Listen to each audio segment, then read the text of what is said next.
Hello, everyone, and welcome to the Dreams Unlimited Travel Podcast. My name is John Magi, and I will be your host. And in this episode, we're going to talk about what we feel every first-time cruiser should know. I'm joined at the table by our panel of experts, agent consultant for Dreams Unlimited Travel, Tracy Heinrichs. Hi, everyone. Client Services Manager for Dreams Unlimited Travel, Kevin Close. Hello. Chief Executive Officer of Dreams Unlimited Travel, Peter Werner. How are you? And back in our production facility, we have our producer, Craig Williams. Hello. Again, welcome everybody. Thank you guys for being here. Thank you for welcoming me into my house.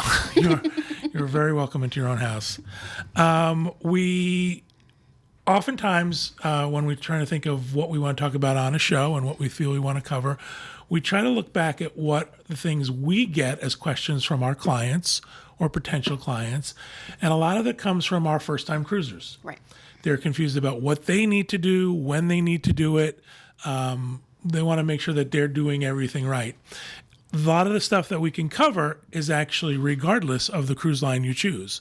This isn't specifically Disney Cruise Line or Royal Caribbean Cruise Line. We may throw in something specific to that cruise line, but we think this information is important for anybody, especially the first-time cruiser out there. So we hope you get something out of it. So we're approaching this from the point at which you've already made your decision. I've booked my cruise. I know when I'm going to go. I went through Dreams Unlimited Travel. My deposit's in. Now what? So Tracy, what do you think is the first thing people should think about after they've booked their trip? I think after the cruise is booked, you have to start thinking about how you're going to get to the cruise. So flights, it may be too early because you're booking a cruise usually farther out than you are a typical vacation. So it may be too early to book your flights, but you want to start thinking about what that's going to look like. So when are you going to arrive to port? What time should you arrive? What time should you book your flight home? You can These only are book your important things. flights 330 days from the end of your trip. Yes. Yes. And sometimes, even though you can book your flight that far in advance, you don't want to. I mean, it could be much closer to your sail date before the prices, there's sales or promotions. But you want to start thinking about what that part of the trip looks like. So, for example, we recommend all the time, if possible, fly in the night before your cruise starts. Flying in the day of is a risky proposition. There's so much, especially if you're coming from a colder climate area where weather could be a concern. But honestly, anywhere you're coming from, We're delays travel happen. agent and didn't take our own advice on our cruise. And we got to that airport as they were closing the door. Yeah. And this isn't just, could be not just weather related. This could be anything. Right. Could make that just so that you're not arriving in time for your cruise, and nothing will ruin your vacation more than In my flight not down being here, done we were right. delayed an hour because the crew was trying to get through customs. I mean, it can be anything, and it doesn't take a lot. We were in the middle of summer, and we were delayed because of horrible thunderstorms. Right. So just think about what that's going to look like. If you do decide that you're going to fly in the day of, try to get as early of a flight as possible. People ask, what time can I board the ship? I would say that varies throughout the afternoon, but when we're talking the part about the flight, assume early. I would not want a flight arriving on cruise day that was scheduled to arrive any later than 11 or 12 o'clock. Well, not only that would be that- absolute latest for me. If there's going to be delays at all through the day, the earlier your flight, the less delays Right, you're likely exactly. to have, because a delay will start to back other flights up. That's right. And if your Sometimes plane's we- coming from elsewhere. Yeah, as I say, sometimes we look for, is our flight originating there? Is the plane already there? Right. Because that's a big thing as well, too. Well, it also matters what airport you're flying out of, because if you're flying out of a major metropolitan airport like just Newark, JFK, even Atlanta, which is probably one of the better airports. Newark in particular is just notorious. If you're not getting the first flight out in the morning, Right. You are going to be delayed. It's only a question of by how long. Right. So we're recommending make sure your flight gets here no later than 11. I would say noon at the absolute Even outside, that, but I'd I say would even pushing pushing that. I would say 11, ideally the night before. Come in the night before. It yeah. really is a good idea. Plus, if you think about it, nothing is worse on a travel day than, you get into where you're going, and then you've got to, get to the port. You've got to go through embarkation. That It's is a a hectic day. stressful, It hectic is. day. And that's not how you want to start your vacation. Build that extra day in. If you're sailing out of Port Canaveral, there are a lot of great options for hotels in the area. You can spend the night. You can spend the night at the MCO Hyatt, at the Airport Hyatt Right. Hotel. And there's so many that have transportation. There's so many options for transportation to the port where you don't have to rent a car. So there are a lot of options there. And then Also, when you're you could doing do- your, sorry, go ahead. You could do pre-nights through the cruise line. If you look at the cruise line, they might have a preferred hotel where they're running their transfers from. Right. So that's an option as And well. then for your flight home, you want to, like, people will see that, well, it says the ship is going to be in by 7 or 7:30. I'm going to book my flight at 9 o'clock. Yeah. Never. So the ship, it does have that arrival time. And usually the ship will be there sooner than that. But there's the whole, the ship has to clear customs if there's any delay in that. There's a number of things that happen. And, Bad weather can yeah, a number of things. So fog. I apologize Yeah. for interrupting you. Last year there was a ship that was out for a couple of hours because Port Canaveral got fogged in. Right, exactly.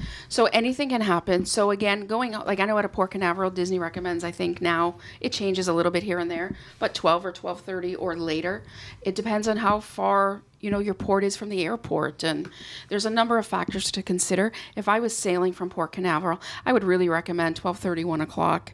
It's about an hour drive. I would say later than that, Yeah. too. And And again, then- the flip side of Pete's arrival day, the last thing you want is your departure day to be stressful, too. Right. Because it thinks that you got to get off the stupid boat. Yeah. And they, make you leave. How dare they? But now you don't want it to be, I'm rushing to get And a to lot the of flight. people, they come home and they have that day to get home because they have to go back to work. Yeah. And think about transfers as well. So this is one of the things that often my cruise clients are most surprised about, that the cruise line is not going to pick them up and take them to the ship automatically. So know that you have to think about transportation. Cruise lines do offer a transfer option. It's a per person pay. Sometimes, depending on how many you are, it doesn't make sense to use it. You could financially be better maybe with a private car, or depending on how close port is to the airport, a taxi. But transportation to and from the ship is a consideration. And so you'll want to talk to your agent about what is best in your particular case. For example, Disney Cruise Line will pick up either at the airport or at a Disney hotel, Disney-owned hotel or resort. So if you decided to come in the night before, stay at a Disney resort for the night, the transportation will pick you up there. But keep in mind, you cannot choose your time. Right. So people will often be upset, and you won't know your time until the night before. It's not even like we know it in advance, because it depends on how many people, how many resorts. So you could get picked up and they could still have 4 more resorts to go. You may not get picked up till 11 or 12 o'clock. So if you want to arrive early at port, Disney transportation from a resort may not be your best bet. But again, these are things that your agent can help you with. So my goal is not to give you all your different transportation options at this point. Right. It's more about saying transfers is something you have to consider. Right. All right, so we've got you booked. You've picked your flight. You know when you're coming in. You know what you're doing the night before and after. What are the things you want to tell your clients about getting ready for your cruise? I think another consideration is gratuities. People are very confused by gratuities and how that all works and what it means and who gets them. Most cruise lines now are doing kind of an automatic gratuity where they have a per night, per person charge. I'll use Disney as the example, but all cruise lines have it. The amount might vary. So Disney is $12 per person per night of cruise. And yes, this is everybody. This is your 10-month-old. This is your 5-year-old. This is grandma. Everybody, they will charge $12 per person per night. This is added to your stateroom account, and we'll talk a little bit more about what that means later. Or you can elect to prepay it in advance as part of your reservation. So who's covered by the gratuities? So this would be your stateroom attendant. This is your dining team. And it's all divided. So that $12, there's kind of a smaller calculation from there. What you need to know is $12. So if you're a family of 3, $36 a night is going to cost you for gratuities. And then Disney will help Onboard or whatever cruise line, and they divvy it out amongst these people. There's kind of a set amount for each person. And that covers all of those gratuities. Those are your automatics. Other gratuities you can expect, who am I thinking? Spa. If you're tipping the spa, maybe when you're ordering drinks from a bar or a lounge, there'll be an automatic gratuity on that. So those are separate from your prepaid. And that's or an your important auto. thing. That's an important thing to point out, because I think something happens to a lot of first-time cruisers is they don't realize that on a lot of cruise lines, when you're drinking at the bar, for example, and they hand you your check, and you see a line for tip. Right. What you may miss is that an auto gratuity has already been added in. Yes. And it's like 18%. It's an 18% it's a generous gratuity. gratuity. Now, I And- can tell you when you buy a refillable mug on cruise Gratuities. ships, the gratuity is on the mug when you buy it. So when you go to the bar and you have your refillable mug filled up, a gratuity is not necessary unless somebody's doing something Yeah. unusually out of the way for you. Right. Also, porters, the people who handle your luggage, Yes. that's not included. You might want to slip them a couple bucks. And also keep in mind the porters are not employed by the cruise line. They are union jobs that are contracted by the port itself. Right. So, but I do notice that, and I'm not going to be specific, certain cruise lines have much better porter service Yes. than other cruise lines. I think the porters that service the Disney cruise ships Are amazing. I think they have. I imagine they have higher standards that they have to abide by. Clearly. It's a different level of service. It's ridiculous. It's night and day. And do you know what's funny about that? A number of years, it's been a bit since we were on a Disney cruise. We did the FAM last year. You still recognize some of the same porters. And so if they're staying that long, there's value on both ends. Do you remember Bob the had a position. guy, I don't even remember his name, but before you would go on a cruise, Bob would call you every day for 3 weeks. tell you, ask yourself Ask for Steve, ask for Steve, Right. ask for Steve. Also not included is if you order room service. Right? Yep. You might want to give them a gratuity. We talk about, Tracy's going to talk about your room account versus cash, and this is one of the places where you might want to use cash. Right. Now, To tip them. some cruise line, there's a recent announcement came out that a cruise line is going to start charging for room service. There's going to be a flat fee per order. Royal Caribbean. Royal Caribbean is now, unless you're in a suite or above, Royal Caribbean is going to charge you $7.95 for each order. Other cruise line, there's already other cruise lines that have been doing that. I would think not- that's becoming the industry standard I would now. not be surprised that Disney falls in line.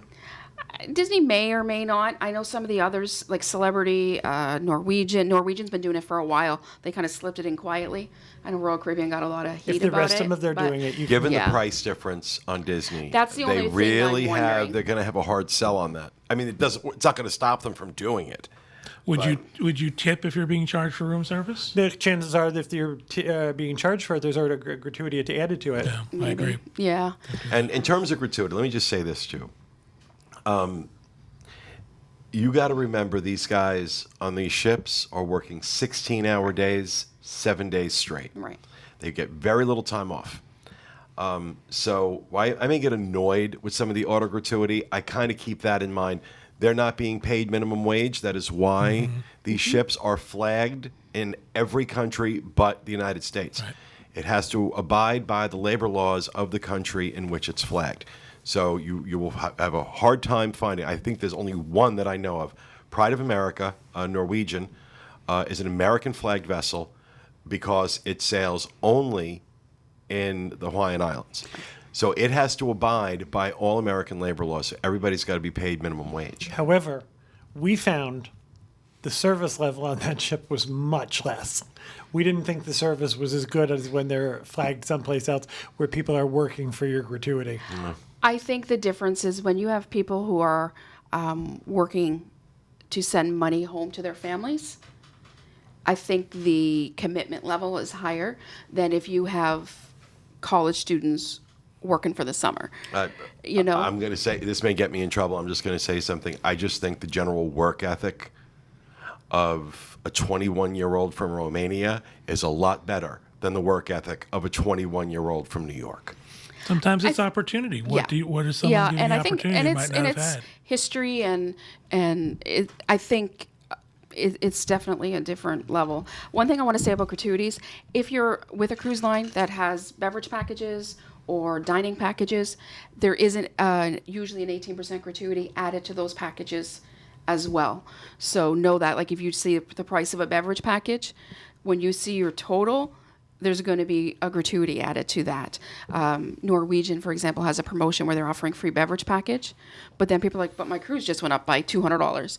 That's because of the gratuity and the service charges. So know that. what's the advice? If you can prepay gratuities, do you think? I don't know that it's that important. They're adding it to your onboard account anyway. My advice is this.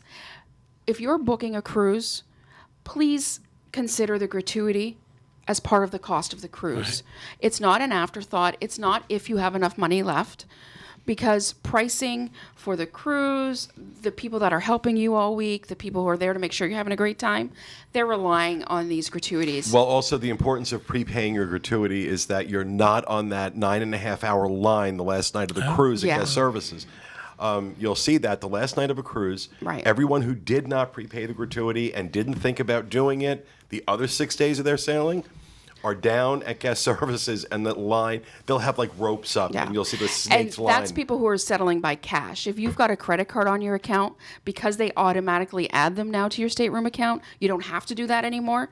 But if you're, and we'll talk about that later when we're talking about onboard accounts. That'll tell you how long it's been since I've had to do it. So. Yeah. But also, too, that along those lines, there are people who may want to split and pay on different credit cards. All of that takes care of I've not been on a cruise yet where I've not been at guest services and somebody's been at guest services asking to have the gratuities removed. I would also add to the list of people a concierge. Concierge, yes, if you are staying concierge level, that's true. There's separate gratuity. You're not going to see anywhere a suggested amount for them. That varies a lot, and I think it varies based on how much assistance the concierge provided for you. Right. Yeah. All right, so there's also planning that has to be done before you even get to the cruise. Yes. So let's go with So let's to me the transfers, the gratuities, these are kind of the nuts and bolts of it. When you start talking about your pre-cruise planning, people want to know what's included in a cruise, what's not included in a cruise. Are all of my meals are included? What ones do I have to pay for? So this is part of your pre-cruise planning. Whatever cruise line you book with, they're going to have their website is where you're going to go for your planning. So Disney is unique in that you can basically do no planning until 75 days before. You can look and you can dream and you can imagine and you can read about it. You can go to the boards, but you can't do anything as a new cruiser until 75 days before your sail date. So at that point is when it opens up for you to be able to, if you wanted to book Palo or the specialty dining, register the kids for Kids Club. So Disney's unique in that. With the other cruise lines, there's already, I could book a cruise now for a year out on another cruise line, and I might be able to book shore excursions already. I may be able to book some specialty dining, some not. It all kind of trickles in over the course as you get closer to the cruise. There's not a steadfast rule. It seems to me to be 90 to 120 days, sometimes a little longer than that. I could book beverage packages in advance. There's different things that I can do as I prepare for my cruise. What is different with other cruise lines, if you are booking excursions, specialty dining, they want the cost upfront paid. Whereas with Disney, if you're booking Palo, you're not paying for it till you're on board. If you're booking shore excursions, it's added to your onboard account. With other cruise lines, you're paying in advance. Yeah. So there's really no harm in them offering it earlier. You're paying for it. So you're not locking up space. So is it safe to say that all cruise lines now have a website where you can you sort of check in online? All the if they ones. don't get on that ship. Like Steve's Cruise Line. Maybe some of the higher end, smaller vessel luxury ships don't, but any of the mainstream cruise lines, they all do. And that's you can check in. Yeah. Perhaps put a credit card down. And check in. The online check-in is always going to happen closer to sail date, and your planner, and Royal Caribbean calls it a My Cruise Planner, it kind of gives you a timeline of when you can start doing things, but they all have a website for planning after you've booked. So if you were to book with Dreams, you have two reservation numbers. You have a Dreams reservation number where we keep track of the financial details of your cruise, and you have a cruise line reservation number, and that's the number that you use on the cruise line's website to start your planning. So what's included? Meals are included. You don't have to pay extra for any meals if you don't choose to on all cruise lines. For the most part, non-alcohol, like basic beverages, you might get coffee and tea with meals. There might be iced tea, water, juices, maybe some lemonade, things like that. Those would be included. Disney's the only cruise line that I know of that includes soda. I don't believe any of the others No. will do that. Is And Royal so- Caribbean included at dinner? No. You still have to have the. Yeah. You still have to show your card. You do. So there's no soda. But you still have to show that you bought a beverage package. Right. You bought the soda package. Yeah. And so, there are some drinks included, but if you want soda, you're going to pay for it everywhere but with Disney. Some other cruise lines will have drink stations Yeah, just- around the ship. Yep. You're not going to pay for your soda at meals. At meals, correct. If you want a soda at any other time, Unless there is you go a to the- beverage. There is a yes. beverage station, but if you're up on by the pool and don't want to walk over If to you're the getting it beverage- from a bar, yeah. Yes. You have to If pay you for it. prefer canned soda, you're going to pay for canned soda because what you're getting is a fountain soda. So there are instances like that. And also, when it comes to your food and your meals, it's not just breakfast, lunch, and dinner. There's usually snacks available during the day. We talked about there's a difference now in room service, but most Disney Cruise Line room service is free. So food's available all day long. You don't have to worry about just waiting for breakfast, lunch, and dinner to have your free meal, quote unquote. Now, I would want to say that if you're going to order room service, if you're already ordering anything through I'm going to start again. If you are ordering anything through room service that has been brought onto the ship prepackaged, you are going to pay for that. If you like Candy, soda. cookies, Right, soda, yep. beer, bottled water, you are going to pay for that through room service. That is not included. Well, it is on the room service menu. It is not There's a charge. complimentary. There'll be a charge next to it. You'll know Yeah. that you're being charged for that. Some cruise lines are still doing mini bars in the rooms. So there would be obviously charges for that. Most of your entertainment, a lot of your entertainment on board is included. So, whether it's shows or, if bingo's happening or trivia and things like that, pool activities, these are all included. Bingo is not included. Oh, I'm sorry, the game, yeah, it's not. You pay extra for bingo, you're right. But you pay for your cards and Generally speaking, Yeah. virtually, you may do a wine tasting that they're going to charge you for, Exactly. but most of the activities Right. on any cruise ship are included Right. with your fare. Tracy makes Chris sit in the back of bingo and not play. And she tells him, this is free. yeah. That was for Chris. I tell him, no, it's free. It's included. It's included in it. Everything's We've outed included. Way to go. The casino's included. Yeah, the casino's free. They gave me all these chips. When I buy something, I tell John it was free for money. So what else am I missing that's included? So think about And depending on, sometimes hours, but like kids' activities. Right. Especially Disney Cruise Line. yeah. the So with kids' Disney Cruise Line, you wouldn't pay anything extra Right. for the children's clubs unless the kids are young enough to use the nursery. So under a certain age, there is a charge for that. Some of the other cruise lines. There are free times for the kids clubs, but after a certain time, you may pay by the hour, or for special activities, you may pay. But Housekeeping is included in your. yeah, their- so your- like things like that. What can you expect to pay for? So shore excursions, these are paid for. Those are not included in the cost. We talked about your gratuities, your transportation, any alcohol, whether you buy a package or whether you buy it by the drink, it's not included. Specialty dining. Specialty dining. So what specialty dining is, On like a a Disney ship, it's Palo. Palo yeah, or Remy. right. On Royal Caribbean, on an Oasis class ship, there's There's 6, too many. 7, 8. Right. It's Right, too many and you pay a names. nominal fee. It's not the same cost Well, as if Remy you is were to go. $95 Yeah. a person, so that's significant. significant. Yeah. Even, But it's also Yeah. Michelin star Right. dining, so even the Royal Caribbean ship, I was surprised at how much like chops went up. Yeah. So it can be quite pricey. Chops was up to like $40 a person, right? Yeah. like And that. then I don't know, I didn't pay. I had a genie. Bazinga. Kevin mentioned the prepackaged stuff. If you order room service, like Disney, you can go to the movies. Oh, yeah. And you can buy popcorn. Would be there. Packaged candies like M&Ms, things like that. You might pay for. That's an included thing on Disney too, is the movies, first run movies in the movie theater. That's a real unique thing to Disney as well.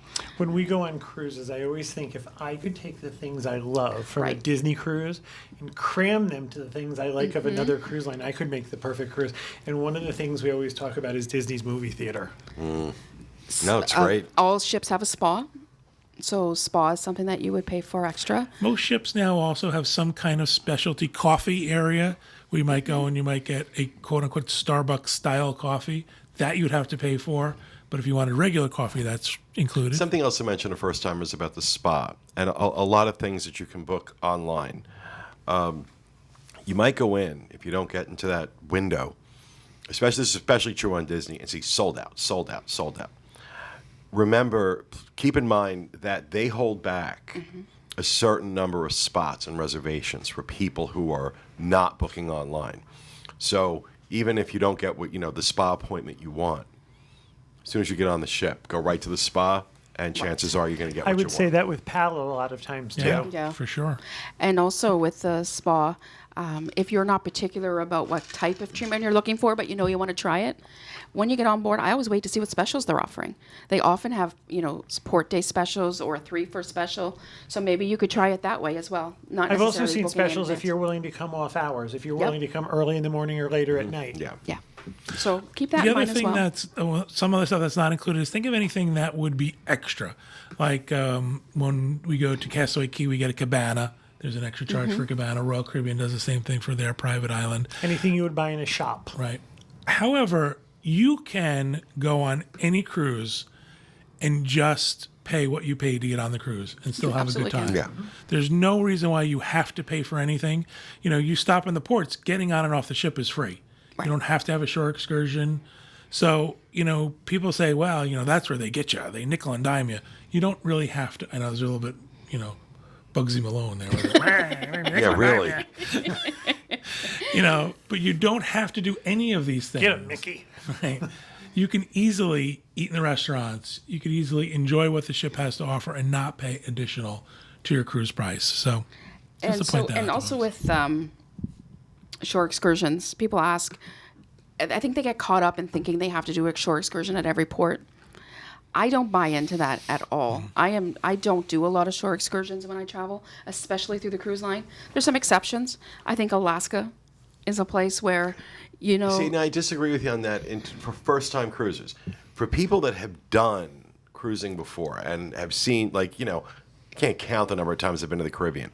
So I know that there are some ports, like St. Martin. I'm going to shop. I'm not going Right. to do a shore excursion. But if it's your first time, Right. unless shopping is like the reason you're going on a cruise, then I think it's important because if you just see what's at the port, you're going to be kind of disappointed with a lot of these places. Unless you're shopping.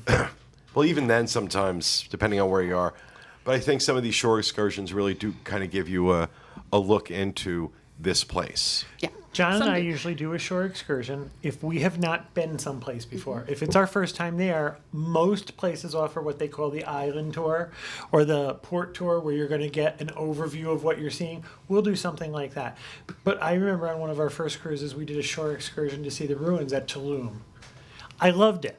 I would not do it again. It's not something I have to do every time, but I'm really glad I did it. So there are certain things that you And really... see, what I rather do is do my own thing. So I may still go see the island, but I might get a taxi when I get off to do that. Now, I just And want to say so- for first-time cruisers, if you are on a ship-sanctioned shore excursion, and there's some reason that excursion is delayed, the ship will wait for you. If you book your own shore excursion with a third party, and that is delayed for some reason, you had better figure out how you're going to get to the next stop. Because the ship is leaving. And yeah, that's so important because I think a lot of people don't know that if you're not on that ship, if you're on your own excursion, let's say you just want to go shopping in St. Martin, and you lose track of time, and you don't get back on that ship in time, not only are they leaving without you and all your stuff, but you are responsible for the cost of getting yourself wherever it is you need to get, either to the next port or back home. And if you don't have your passport with you, Yeah. that's kind of hard to do. It is. That actually leads into another great conversation. Are you done with that? Okay, just to make sure you got everything. Let's talk about what documents should people have with them for a cruise? Because there's always the discussion of, do you need just your birth certificate? Do you need a passport? What should first-time cruisers know about documentation? For that specific reason right there, have a passport. Right. You are going into a foreign country. Unless you are doing Norwegian's Pride of America, which just does the Hawaiian Islands, you are leaving the United States, and if you don't have a passport and something happens, even if it's an illness and they have to take you off the ship to We bring you had to that a on one of our hospital, group cruises. it's happened. Yeah. I've seen it happen. It's not in every cruise, but it's Often. often enough. And if you don't have a passport, you're now in a foreign country without documentation. So let's talk about the official rule then. So the official rule is that if you are on a closed loop cruise, closed loop means you are departing and arriving back to the same U.S. port. That's a closed loop cruise. If you are on a closed loop cruise, a passport is not mandatory. Not being mandatory does not mean it's not a good idea. Right, exactly. Right? There's a difference between minimum requirements and what you should do. So minimum requirement is an original birth certificate. And I know there's some discussion out there, well, I can just take a photocopy, I can do this.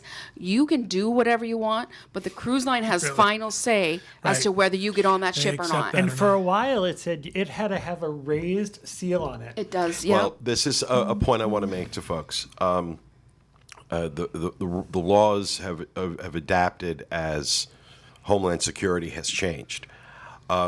If I would recommend to everyone that you get a copy of your birth certificate issued, if you're going to do the birth certificate thing, get it issued by the state, not by the municipality where you were born. And I'll tell you why.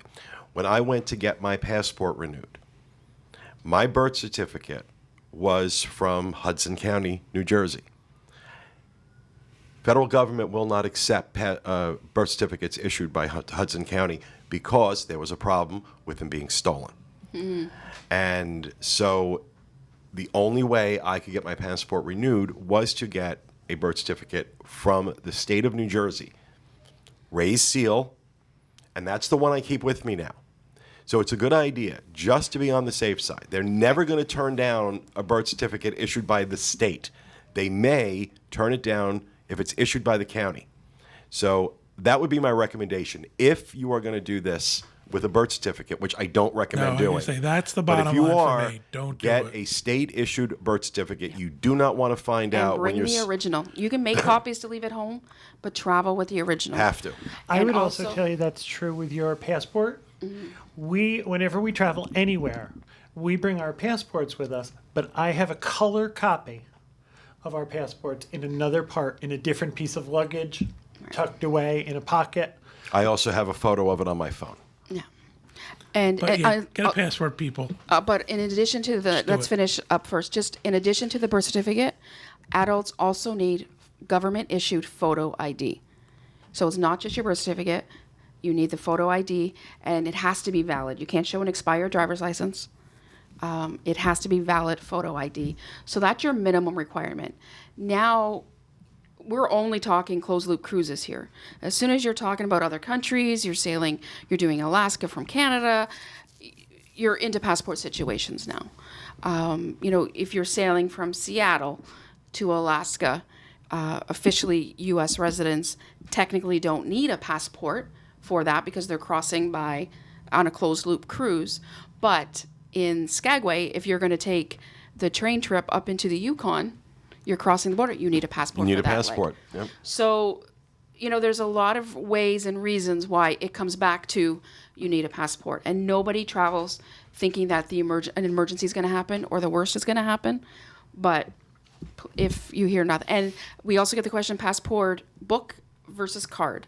And there's Book. a lot of questions about that. I say get the book because the book's going to take you everywhere. Well- the card is going to take you by land and sea only, which isn't going to help you on a cruise. Well, what's if you're in an right. emergency situation, have to fly home. Well, what's starting to happen is there are a number of scenarios where they will simply not accept the card. Yeah.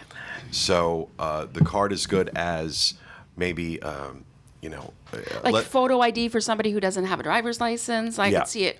That I purpose. can see that, but if you are leaving the United States, have a proper passport. And I would tell you that's even more true now. Absolutely. Absolutely. Yep.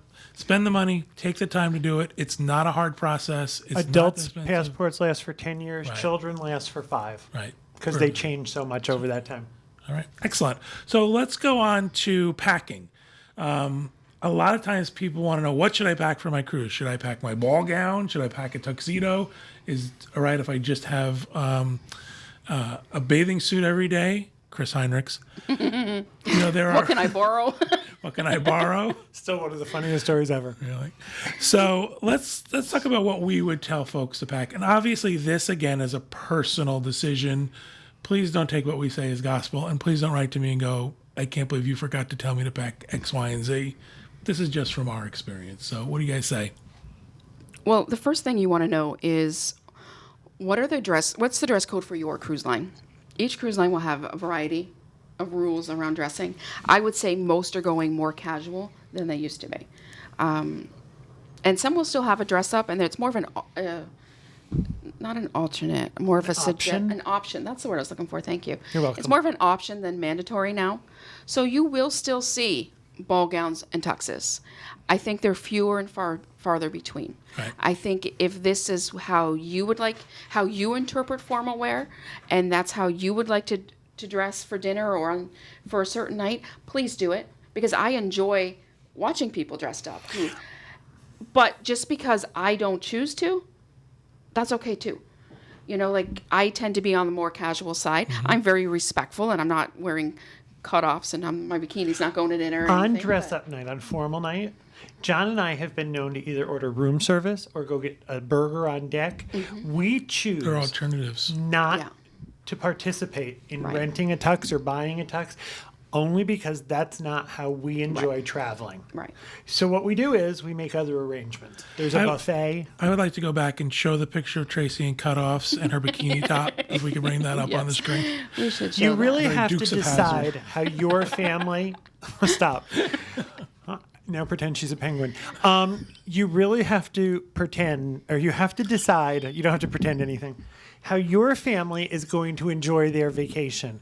If you're going to enjoy getting everyone dressed up for dinner, that option is available to you. Right. If you want to wear jeans and a collared shirt to dinner, that option is available to you on most cruise lines. I would tell you that on almost all cruise lines, if you've got a pair of khaki pants and a polo shirt, It's going to take you far. you've met the requirement from almost everywhere. Yeah. Now, I know places like Remy. Does Remy require a jacket?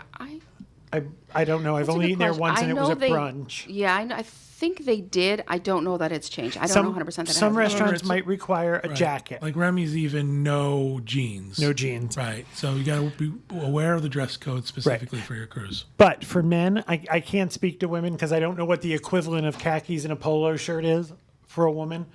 Capris and a blouse. I say, Yeah. slacks and a nice blouse. Would that be an equivalent? Absolutely. Okay. Absolutely. If you've got that, you are 95% of the way there. Yeah. And so I would just say, typically on a cruise, you're going to wear something to dinner differently than you wore all day. In most cases, not always. Unless but- you decide to eat burgers right. or chicken But tenders or generally speaking, most people are changing for dinner. So keep that in mind. So during the day, you want to be wearing comfortable clothes. I would suggest, if using the pools and things is what you're going to do, I would suggest bringing a couple bathing suits. Yes. So one is drying out while you're doing that. It's not like, putting on a wet bathing suit. right, sucks. God, exactly. Nothing worse. So, I would bring a couple bathing suits, comfy walking shoes for port. And appropriate water shoes for the pool. Yeah. Yep. Comfy shoes. Comfy, Big yeah, point there. because there could be some ports, some shore excursions. You could be, walking more. Bring your sunscreen and things like that. It's not being provided to you.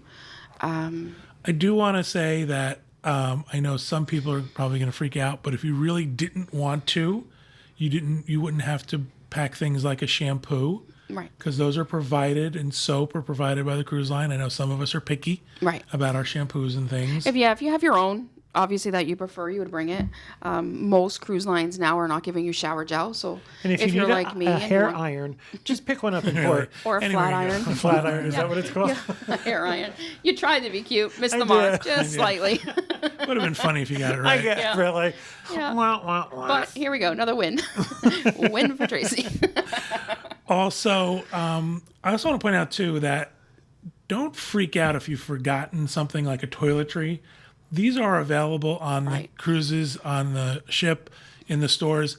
You may not get your brand. Limited number of them. You may not But get. you can usually They're find some, expensive. some Right, like, overpriced. I forgot my toothpaste. What am I going to do? You can find toothpaste. Right. You can find sunscreen. Band-Aids, Q-tips. Right, a certain limited number of medications, aspirins, and things like that. And I would suggest as well, if you have over-the-counter medication that you prefer, I would bring your own. Right. You know, for especially if you're coming, like I come from Canada, so a lot of our brands are different than what you would buy in the U.S.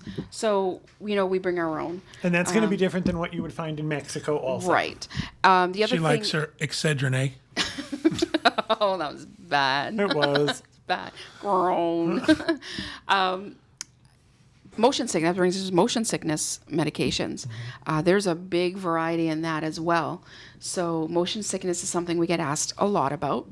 And I think, I would like to just say, though, I'm hoping that people will not overpack. yes. I think that's one of the things we see the Yes. most of is people, I'm not saying just women because men do it. I've brought, 7 or 8 pairs of shoes. Right. And you think, really? You don't really need Right. 7 or 8 I say put everything out you want to pack and then put a third of it away. And you're probably still Yeah, going to but have don't more make than that you third need. like all your underwear and socks. Yeah, don't do that. Because you cannot borrow those on board No, for you assignments. cannot. I would tell you that, you would need a day outfit and you would need an evening outfit and you would need a Yeah. bathing suit. Yeah. Day outfit when you're in ports, depending on if it's a cold port or a warm port, you're going to need. I would say as well, even if you're going on a warm weather cruise, bring a sweater for the evenings. It can be cool on the ship, If you're in that theater, the air conditioning Yeah. can be high. inside And and if out. you've so- been outside and your skin is warm from the sun, you're going to feel the cool even more. Right. And I would also tell you that every cruise line will suggest that you pack a day bag for boarding the ship. If you have children, I would make sure that there were swim shoes and a bathing suit for each child in your day bag. Because when you get on the ship, there are those beautiful pools the kids are going to want to use. And your But- regular luggage won't show up until later that evening. You might not get your luggage till later in the day. You should keep your medication. should keep your financial stuff with you. So any of your valuables, like I would keep, for example, my laptop with me. your It would jewelry. be in my carry-on. The iPad, cameras, anything of value. I'm not checking. through. Let's talk about luggage tags. Okay. When you get your cruise documents, so now you've checked in online, you're ready to go. It's getting closer. Disney Cruise Line is the only company left that still mails actual physical cruise documents out. Everybody else does it online. They're called e-documents, e-docs. With Disney Cruise Line, it's kind of more of a token because you really don't need them. You're still checking in online. Everything you need is there, but they still mail you a booklet. With that comes luggage tags. Other cruise lines use luggage tags as well, but you print them and then wrap them and staple them. It's like a arts and crafts It's arts project. and crafts. And I am going to tell you something, a hidden fact. If you don't get your luggage tags, do not panic. Oh my God, yes. Right. Do not panic. The porters who take your luggage when you are about to board the ship will put a luggage tag on your bag. Right. Yeah. They'll know. They'll figure out where your stateroom is. They'll make sure it gets to your stateroom. Right. Now and, you're going to have checked in online and you're going to have that paperwork with you and you're going to show it to them and they're going to be able to read your stateroom number and they will tag your luggage to go to the right stateroom. So I'm hoping that this saves a lot of people a great deal of panic. Yeah, I didn't get my cruise documents, Disney Cruise Line. They're really not that important. No, they're really irrelevant. They're irrelevant to the point where Disney will not even resend them Yeah. if you didn't get them. We're going to get to the point where they're going to stop that as well. Yeah, We're gonna I'm surprised they haven't already, actually, because they really are the only ones left, I think, that do it. I mean, maybe some of the higher, more independent lines will still do it, but it's in the mainstream cruising and business. They're the only ones left. You just said, I just caught it. It is an arts and crafts project to It put a is. Royal Caribbean It luggage is. tag on your bag. And so if you are using luggage tags, whatever cruise line you're with, remember that you're not putting them on your bags until the point where your bags are now going to the ship. So, for example, if you're flying in the night before, don't put your luggage tags on. The airline because doesn't care. Yeah. And you never know, like, at what point they're pulling bags. Yeah, It you could wants lose to be that, your can't last step. So if you're at a hotel the night before, put your luggage tags on as you're leaving the hotel. And if you're taking Disney's transportation, you still have to go get your own luggage. Right. Disney's not going to the luggage carousel and snatching your luggage for you, so that luggage tag doesn't mean anything. Some other things with the packing, some things not to bring. Don't bring extension cords, power bars, a clothes iron. Power bars as in Power strips. power strips. strip. Yeah. So what's as happened? opposed to like a Cliff bar. Right. Bring the No energy Cliff bar. bars allowed. That's true. All That's funny. cruise lines now have banned people from bringing on these power strips, these power bars, the extra plugs. They feel it might be a fire hazard. They don't want you plugging 47 things into one outlet. And I get that perhaps you were lucky and they didn't take yours away from you. So I understand that this might not apply to you, but for the most part, they will confiscate them. Right. So be aware of that. They're going to take your power strip away from you. Don't even bother bringing it. There is no clothes iron, like not even a Correct. travel iron is allowed in your stateroom. Disney Cruise Line does have self-serve laundry. Again, somewhat unique. Very unique. For other cruise lines, they have laundry service. So you could pay either to have your laundry dry cleaned or cleaned, or they also have a pressing service, which I often use on the first night. So if there's things that Usually gotten the first wrinkled in- night is complimentary. No, not where I stay. Not in the part of the ship I sleep in. I You have can't to have help two it. separate shows from I now can't on. help it that you sleep in a closet down near the waterline. For the most part, it's not actually. On Royal Caribbean in a suite, it's in- usually like exactly. right before formal night. Right. They'll do a complimentary Exactly. press. Generally Tracy speaking, has for to the put rest hers of under us, the mattress. yeah, exactly. That's how She it watches Chris, come press. lay down and iron the clothes. exactly. So you can send, and the pressing is usually like half of what washing it would cost. So often it's costing us $2 or $3 to have a shirt pressed. It's worth it. Just send it off in the beginning of the week, have it pressed, it's hanging in the Pay closet. to have the shirt ironed. I know. Terrible. I know. I don't want to step on the third rail of, doing your hair, but there is a hair dryer Yes. in your stateroom. There is. It may not be your. I It's don't want not. to talk about hair care products I anymore. don't, If you have, now that my hair's shorter, it's not so bad, but I still travel with my own. Right. But, and I have people ask, is the hairdryer good enough? I say if you have kind of thick hair where it takes a while, probably not. But It's not a most strong people one. can get it. Yeah, it's not a very strong one. But I think people can But get away most with people could get away with it, I think. I would also tell you that anything that involves an open flame, it. Correct. do not bring your own candle. Yep. Yeah, you just don't. right. John, some of the other things too, in the Dreams baskets, some of those nice goodies We for did Disney a- Cruise Line. We did a show where we came from the Welcome Center. We showed you our Welcome Center and our gift bags. Some of the things that we are sending to our Disney Cruise Line clients, we think are helpful, and we want you not to have to go out and get them yourselves. Tracy talked about self-serve drink stations. When you go to the self-serve drink stations on a Disney Cruise Line, you get a Dixie cup. And you got to go back 42 times Or stand there and just keep just refilling. keep filling it to quench your thirst. We give you a tumbler. If you're not booked through Dreams Unlimited Travel, you might want to bring your own tumbler. So we tried to think of some of the things that would help you on your cruise that you could bring, but also we send it to you in a nice little bag, so that's easy to pack and put in your Something suitcase. that on a Disney cruise you get the navigator, which is the schedule of events for each day, and it's very. There's a lot of information. Like a It's like TV the old guide. TV guides. That's right. It's like an old TV guide. And each of your different age children might want to do something else. So one of the things in the Dreams basket is a highlighter with 4 or 5 different colors on it. Right. So that each child can have their own color and you can highlight what you think they would want to do. Activity you want to do for that day. Yeah. One of the best things everybody tells me they love from our baskets is we have these clips with a magnet on the back of There's them. one over there. And they are great if you're the blinds in I know your that works state. really well. That was a great visual. How's that? Hang on, I'll go get it. No, don't go get it. Okay. You're going to ruin everything. There's a magnet on the back of it, and it's great if you're blind or Craig, go get that thing. your drapes won't stay shut. It's on this side of the... Kevin, keep talking because the camera's on you. And Okay. Craig. It holds your drape shut. If you should've were turned the hanging camera up, on you. if you were trying to hang up a wet bathing suit, it acts. There you go. It's very, very, Thank very you, subtle. crack producer Craig. Really. I forgot I had a camera This on was me. worth it, right? Did you see you throw like that? This is That's what I'm embarrassing. talking about. It's and there's a magnet on the back of it, so it's great for hanging it up up. again. It's great for hanging up notes, for using it as a clothespin. It holds the drapes together. You mentioned that. You I can put it on did. the back of your metal door. Things like that. We're trying to make sure that we include some things that you might not have thought of yourself. But if you're not booked with Dreams and you want some of these tips of things to bring, this works really well. This serves a lot of purposes on a ship. We give everybody a little flashlight, when you go on your keychain. You would be surprised at how dark those staterooms can be at night. So if you're someone who might have to get up and use the restroom, this little flashlight will help you get around without turning the lights on.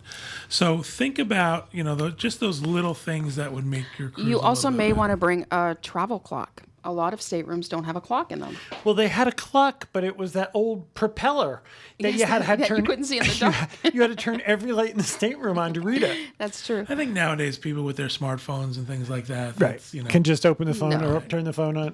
No, that's not it.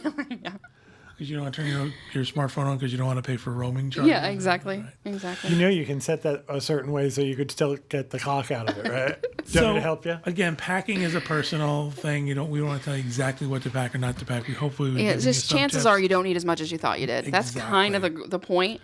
Also, you want to know about your cruise line's alcohol policy or bringing your own beverages on board.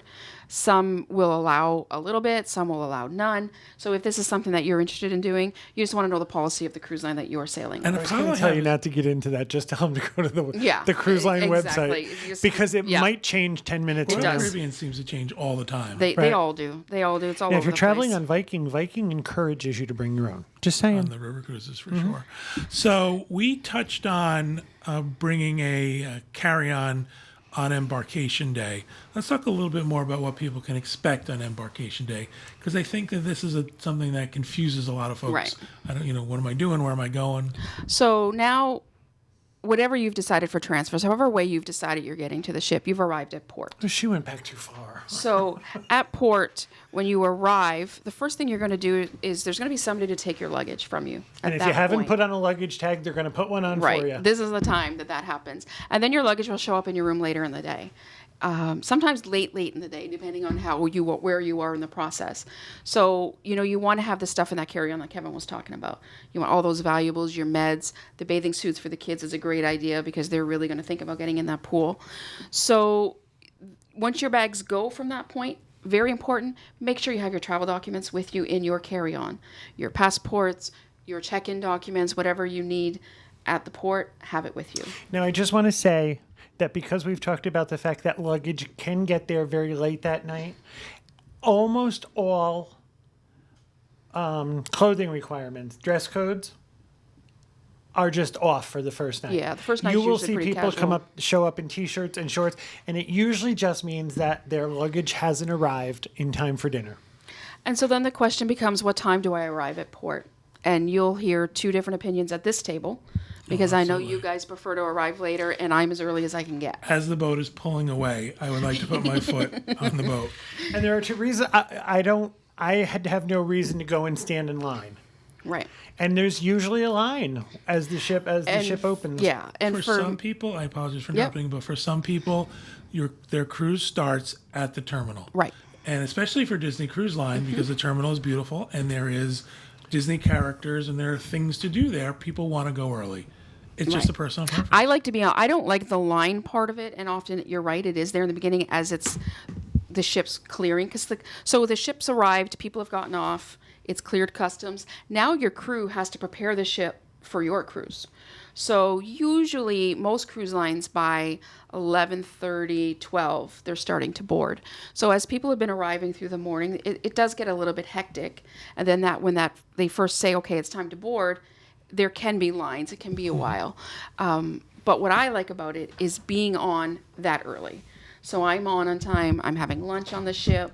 I've got time to... You'll time it, though, that initial push is done. Right. And now you can just sort of walk on the ship and still enjoy the things that are pre-cruise. Now, chances are your stateroom won't be ready until 2 o'clock. So anything that you have with you, you have to keep with you. You have to carry on. Another reason why we like to ride a Yeah, little bit later. and I like, with Disney especially, all cruise lines really, but with Disney you can complete your kids registration for the clubs. It's an open house at the children's clubs, especially if you have special needs kids that you want to discuss with the cruise counselors. This is a great time to do it as things are just kind of starting to get away.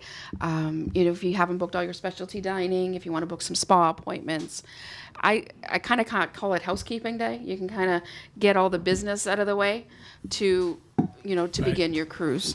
And so these are all things that you can do that first day. And for everybody, and for a lot of people, it's about maximizing your time. So now, Now the other side. Arrive at 1:30, no line. You walk right up to the counter. You walk right up onto the ship.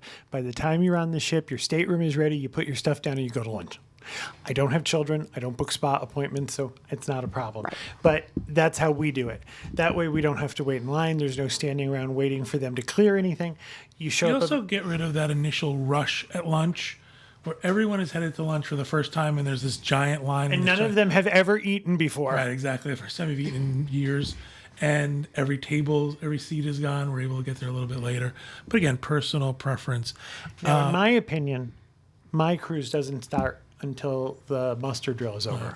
For sure. Let's talk about that for a little bit. yep. Let's do that because we're going to talk about what happens when you're actually on board the ship. And this is an important aspect of cruising. You must go through the muster drill, the safety drill on every That cruise. means everybody in your party, Right. no matter if they're 10 months old or 90 years old, they have to attend the muster drill. Want to tell what it is and what they do? The muster drill is, it's changed a lot over the years. You used to have to show up wearing your life preserver, and they've kind of done away with that. You don't have to do that anymore, but you do, on the back of your stateroom door, there will be a map showing you your best evacuation route, and on that there will be a letter and a number usually. And what that means is that letter and number correspond to a space on the ship. And that's where you would go in the event of an emergency. So your cruise starts out with you going there, and they explain to you how to put on a life preserver. They explain to you, if you have kids in a kids club, that your kids will be brought to that. In the event of an emergency, your kids would be brought to that location so that you don't have to go running all over the ship. All it is it's an explanation of the emergency procedures and policies that go along with sailing on a cruise ship. And they do take attendance. They do. So if you don't show up, You have to show get a them your stern key to the letter from world the card, captain. and they swipe it. I would suggest if you have mobility issues, they turn the elevators off during the muster drill. So I would tell you to arrive at your location early. And afterwards, while the elevators are off, they have people, the elevators are very crowded because everybody's going back to wherever they're going. I would tell you to plan on spending 10 minutes and letting the crowds thin. exactly. Buster's drill is over. We're done. The cruise begins. Now, we're not going to go through a day-to-day, minute-by-minute of the cruise, but let's talk a little bit about things that go on a cruise. Because that's what people say all the time. Well, why would I cruise? What happens on a cruise that's so special? Let's talk about dining first. So dining is it means different things on different cruise lines, how it's handled. Basically, there's traditional dining and something called my time dining or select dining. Different cruise lines will call it different things. Traditional dining is the only dining that Disney has. This is 2 seatings a night, early or late. What time early is, what time late is can vary by ship. It can be as early as 5:15. It could be 5:30. The second one could be 8:30. So as you can imagine on a Disney ship, I've got kids, I need the early. You and everybody else. So early dining fills up early on a Disney ship. We can always waitlist it, and I can tell you in almost like 99% of the time, it all works out in the end if you're just kind of patient with the process. But for the But if most that's a part, priority for you, make sure your agent knows that up front. yeah. And we can waitlist, if we had to book you on second, we can waitlist the earlier time. So this is traditional dining. So on a cruise line like Disney where they have nightly entertainment, most nights for the big shows, they would have 2 shows a night. So people say, well, I can't eat early, I'm going to miss the show, or vice versa. They show the shows twice. While you're having dinner, if you're on the early dining, the late dining folks are at the show. Right. At the show ends, dinner's over, and it switches. Right. The late dining folks come to the dining room, and the early dining folks go to the show. And sometimes people will say to have adults a lot. I have a lot of adult couples that travel on Disney without kids, and they want to, ways to maybe not be so overwhelmed by all the kids sometimes. And I say that's one of the ways. Don't book early dining. Because if you book early dining throughout the evening, you're traveling on the same schedule, Schedule, yep, as because with all the the kids are younger going, families. sure. Yeah. So that's traditional dining. And then there's the My Time or Select, as I said, other cruise Dynamic lines. dining. Yeah, other cruise lines will call it different things. This is more of and so Royal Caribbean, for example, I'll use them. They have My Time dining and traditional. So if traditional is what you like, this is kind of the same table every night, with the same dining team and usually with the same table mates. This is the same early and second seating. My Time is more you're choosing when you want to dine. But you make a reservation or you go show up and stand in line. Right. So there's different ways to do that. So if you're on My Time, you can choose to make your reservations at home as part of your pre-cruise planning that you're doing. You can choose to make your reservations once you're on board and make them for the entire time. Or you can choose to make reservations by the day, maybe in the morning, you're going to make them for that evening. Or you can make no reservations and show up and be seated at the next available table. So there's different ways. My Time always works for me because I like that flexibility of schedule day by day. I'm hungry now. I don't want to wait till 8 Right. o'clock. Yeah. So Even though we don't eat in the dining rooms, we pick My Time anyway. right.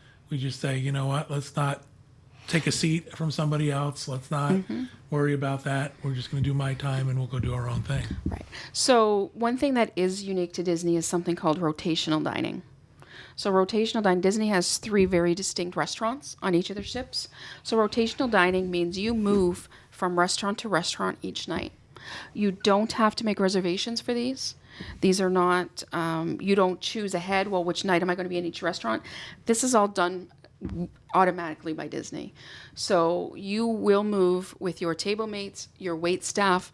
You'll have the same table number in each restaurant and each night. So if you're on a 3-night cruise, you would do each restaurant once. If you're on a 4-night cruise, there will be one restaurant that would repeat. 7-night cruise, obviously you're going to have every restaurant's going to repeat at least once with one doing it twice. So the rotational just kind of moves you through, and each restaurant will have its own theme and its own decor and Something special happens. Yeah. Disney's unique in how they handle the dining rooms for sure. right dining room. I think dining with Disney is part of the show. Right. It is definitely part of the show. Yeah. I agree. And other cruise lines will have similar in that you'll have the same table and the same Right. time every night, but you don't change restaurants. It's always Right. in the same restaurant. Typically, But they'll have a traditional restaurant and a My Time restaurant. and the food changes, and of course, the theme changes every night. Let's address very quickly the idea of table mates. This is something that I get asked quite a bit. I don't want to sit with other people. Don't make me sit with other people. Can I have my own table? Yes, maybe. Right. So Good answer. how's that? So what happens with that is we can choose Disney Cruise Line, especially. The other cruise lines haven't really caught on to that. Like if you're My Time, it doesn't matter because when you are making your reservation or when you're going to the podium to be seated, you could say, "I want my own table." But when you're traditional dining with other cruise lines, we can kind of try to select your preference. 2 top, 4 top. Right. How many With people sit at Disney your Cruise table? Line, we can request your own table in advance. Yeah, that's Keyword being request. Requests are not guaranteed. We can ask. We can't guarantee it. Disney has a lot more bigger tables and smaller tables. Right. What's really interesting to me is how cruising has changed. My first cruise was over 25 years ago. The And- Mayflower. Yeah. The Titanic. And at that time, everything was big tables. And the restaurant seemed to have more flow. But now, I find when you go into a cruise restaurant now, it's almost all 2 tops or 4 tops. And it's crowded a little bit. And it's interesting how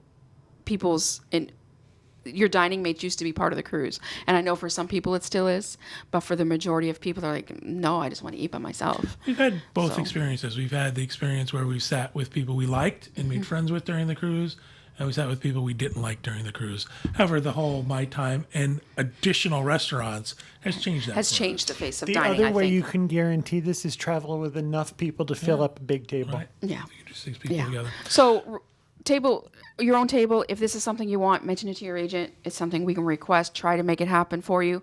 Just know that there's no way to guarantee that up front. If you get on board, the first day, I always go and I find my table number and I count. I asked for a 2 top if my table number has 6 chairs, there's always a place on board that first day where you can go for last minute dining changes, and I just go and ask them to fix it. All right, we're going really long. This is taking much longer than I thought. There's a lot of information to cover. I don't want to go through too much more of what you've called life on board Right. the ship. Every cruise line is different. There's going to be shows and entertainment and different places to eat and all that stuff. Do some research for the cruise you're going to be on. But I do think the thing that's the most important is the whole idea of no cash on Yes. the cruise. So let's cover that. Yeah. And then we'll do disembarkation. All right. So with the on board, you have what's called a stateroom account, an onboard account. It's a cashless system. So whether you've given them a credit card to set this up in advance that gets charged to your credit card, or whether you are going to use cash once you get there, you have to set up an onboard account. So once your onboard account is set up, everything on board is charged to this account. So if you're ordering drinks, if you're booking shore excursions, if you're signing for a gratuity, Making purchases in the shop. yeah, everything is charged to your onboard account. So the only thing I can think of on board that you would use cash, and I think you mentioned this earlier, was I always like to have some singles. So if room service comes, Yep. I just tip a couple dollars that way as opposed to signing for it. When we get on a cruise ship, we usually have about $10 in ones, Yeah. and we put that in a drawer somewhere. So if you order Yeah. room service, you have a couple dollars to give the. That's right. And so that's Delivery guy. something that I would use cash for. So, if you book with Dreams, we give our clients an onboard credit for booking with us. And so people are very confused about that and what they can use it for. It can be used for anything charged to that onboard account. It's a credit on your account. It's a non-refundable credit. So be sure to spend it. Absolutely, Just- yep. There's no point in saving it. And what she means by that is when you get on the ship, you already have a negative balance. I'm just going to pick a round number and say it's $100. Your shipboard credit varies. You now have $100 worth of drinks, or $100 worth Right. of stuff in the store, or $100 worth of shore excursions. You're starting with a negative balance, and that's how it works. And it just comes right off the top. So, you've got this credit that we give you. You may have gotten a promotion from the cruise line where you've had a credit, but everything is charged to this stateroom account. Your gratuities go this way. I had mentioned earlier that gratuities can be added to your onboard account. This is that account I was talking about. One of the things we get asked quite a bit is if I'm traveling with somebody and I want to separate my accounts, can we do that? Absolutely. Yes. The cruise line will make sure that your room key is charging to your credit card and someone else's is charging to their credit card. You can also, set limits for spending. Some cruise lines will let you do, a child's account. If you have a teen and you want them to have a certain amount of leeway on the ship, Right. you can set a dollar amount. Oh, for sure. A lot more other stuff we could cover on board the ship. One for more sure. thing about money. Okay. Just know when you're cruising, you don't necessarily need currency of the places you're visiting. This is especially true I'm thinking a Caribbean cruise, things like that. If you're cruising to like Canada, you're cruising in Europe, you would need local currency. It would be to your benefit to have such. But if you're going to the Caribbean, all of these ports are taking U.S. dollars. Right. So don't feel like you have to get some pesos because you're going to Mexico or U.S. currency is going to take you through. Or credit cards, and we talked Yeah. about that on our Travel Odds and Ends show. Make sure you've got a credit card that works other places. So, unfortunately, your cruise is now over. We've done all the Yep. fun stuff we can do, and it's Embarkation Day. Or disembarkation day. Disembarkation Day. I'm sorry. I want to step back. It's the night before Disembarkation Well, Day. I was just going to say this is where the reverse Wizard of Oz happens. That's The right. You color go gets from color to sucked out black of your and white. vacation, and it goes to black and white. It's so The night sad. before you're going to get off the ship, you're going to be asked to pack. And what they usually, cruise ships will ask you to have your luggage packed and outside your stateroom door by 10 or 11 at night. And that way they can organize it and get it off the ship early in the morning. I would also recommend where we told you to have a day bag getting on the ship, that you have a day bag getting off the ship so that your valuables are kept with you. But I would also highly recommend, that you make sure that you leave out travel clothes for the next day. We have all been on a cruise where we watch someone get off the ship in their pajamas. Yeah. if they're lucky, in their pajamas. Some things have been improvised. We have heard of people who had to go through Lost and Found to wear something off the ship. We because saw one woman wear a scarf. She was wearing a scarf. Maybe off the that ship. was her intended travel clothes. You don't know. Stop judging. She packed light. Yeah. She did. So, again, these are things that the cruise line will tell you. You don't really have to sort of be this prepared. They'll tell you stuff, but you're having a good time. Right. And sometimes you forget. Yeah. People will be like, oh my gosh, it's already 11 o'clock. I forgot to put my luggage out. So just be aware you have to get that luggage out at a Right. time. And the thing is this, you Closer can than decide say. not to put your luggage out, but you need to make sure that you're able to carry it off the ship because there's nobody to help you in the morning. The benefit of not putting your luggage out is, first of all, you don't have to worry about what you're packing and what you're leaving out, but you can also take it without waiting for it in the terminal. So what happens is if the cruise line is taking it for you from the night before, when you get off the ship, and every ship will have a different process for this. Some you can just leave, some will do it by color or number or code, just because they're staging the luggage.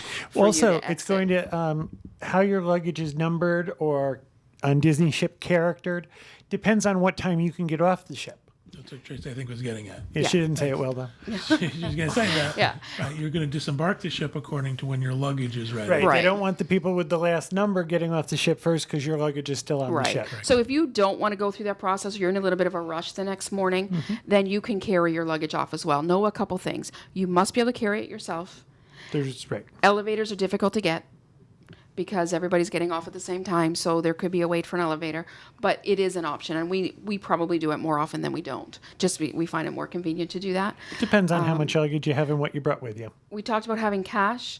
I would suggest whether you're taking your own luggage off of the ship or whether you're picking it up in the terminal, I would suggest having cash and getting a porter as soon as you get to. Usually it's a warehouse type place where your luggage is. First thing I do is I grab a porter, tip him a couple bucks a bag. I tell him where, what location, what number. He gets my bags right away for me, or I give them to him if I've brought them myself. He knows how to maneuver the line. He knows how to get me through customs. There's always a Yep. customs line, and it can be a long wait. He knows, and he wants to get back in to help the next people. So you want a speedy exit with the least amount of hassle, get one of these guys to help you. They know exactly what they're doing, and they're good at it. And And they will take you right to your car. They will, yeah. If you're Or parked the there, transfer bus or yeah, whatever. whatever you need, they'll take you right there. So Real quick, you want just real quick about customs. You'll have to fill out a customs form. you will, and they'll usually give you that on the ship the night before, It's the usually last one night. per family. Yep. And customs is a pretty easy process. There'll be a place for you to list what you've purchased and things like that. And you get to the guy and just smile and be nice, and you'll Right. get through customs easy. Don't act You will have twitchy. to settle your onboard account. Pete had alluded to the fact that there's that long line the last night. That's usually people who are settling their account in cash, or they've got disputes, or by the end of the night they can't believe, or the end of the week can't believe just how much they spent. So they need to make sure it's real. About 4:00 in the morning on that last night, you're asleep, and all of a sudden you hear thud. That is your stateroom folio hitting the floor just outside your door. If you're lucky, it fits under the little crack. Yeah, if it doesn't, it's Or it's folds in the fish. yeah. Yeah, otherwise it's like ours, and it's Yeah. And if you like the phone book has I've arrived. seen this too, just about every cruise. If you've not settled your account, everybody has to scan their key to get off the ship. And I hear the ding, and it's like, oh, guest services needs you back on board. I almost got knocked down the last time I was on a cruise by a man who was irate that he hadn't settled his account and they made him go back. He almost knocked me over. Yeah. It's a good point. You're going to need to sort of check out of the cruise with Right. your key for your stateroom key. So make sure you have that with you. Don't leave it in the stateroom. Don't destroy it. Right. And have it pack it in your accessible. luggage. Have it out. Don't have it in your wallet somewhere where you've got to dig it out at the exit. So you are going to need that when you leave the ship. We didn't talk about it, but when you get on the ship, you get a credit card sized key. That is your key to your room. That is your key for getting on and off the ship. That is your key for making purchases. It's pretty much everything. It's everything. The other thing is people ask, when do I leave the ship? What time do I get off? Can I have a leisurely breakfast? Generally, no. The ship wants you off. And that last morning, there's a shift. The cruise has ended. I said it's like it turns black and white. Yeah, there's a shift in the way the staff is, the way that you're herded off. It changes because they are now in. We've got to get ready for Turn the next ship cruise mode, and so I would say at the latest by 9 you should plan that you're off. sometimes a little later than that. There is a breakfast that last morning. So they'll tell you based on your seating, they'll give you, or if there's a cruise line that doesn't have traditional seating, they'll tell you, where you can get breakfast that last morning. So it is an option. But generally getting off is, And a lot of times it's mostly continental breakfast kind of stuff. it's a little hectic. I will say I find Disney's better than like Royal Caribbean for sure, Right. because a lot of times people have bonded with their servers. So then that last morning is hugs and cries Yes. and taking pictures. Right. So it seems a little bit more friendly. Right. Usually Royal Caribbean is really Disney's kind of luggage cavern is also better. Oh, yeah. Yeah. You get off Big- on Royal Caribbean as that last scene of Raiders of the Lost Ark. Yeah, and with Disney as well, it's not the same. Like when you're in Orlando in Port Canaveral, it's not the same. You have to wait like you do with other cruise lines because the warehouse where they're staging it is really large enough where they can stage just everyone's about luggage. everything. Yeah, All right, we've covered quite a bit. We and hope- isn't it that you can say that there's so much much more we more. could have said? Absolutely. Yeah. There's a lot more we didn't cover, but I think we've got the highlights, the things that generally trip up and we get questions about from first-time cruisers. So hopefully, if you're thinking about a cruise, whether it's Disney or Royal Caribbean or some other cruise line, Stop worrying about your luggage tags. really stop worrying about luggage. We've given you enough information to enjoy your trip and not fret. So that'll do it for this episode. Thank you guys for helping me and getting us the information. Thank you everybody at home for listening and watching. We hope you have a great week and we hope you have a great vacation.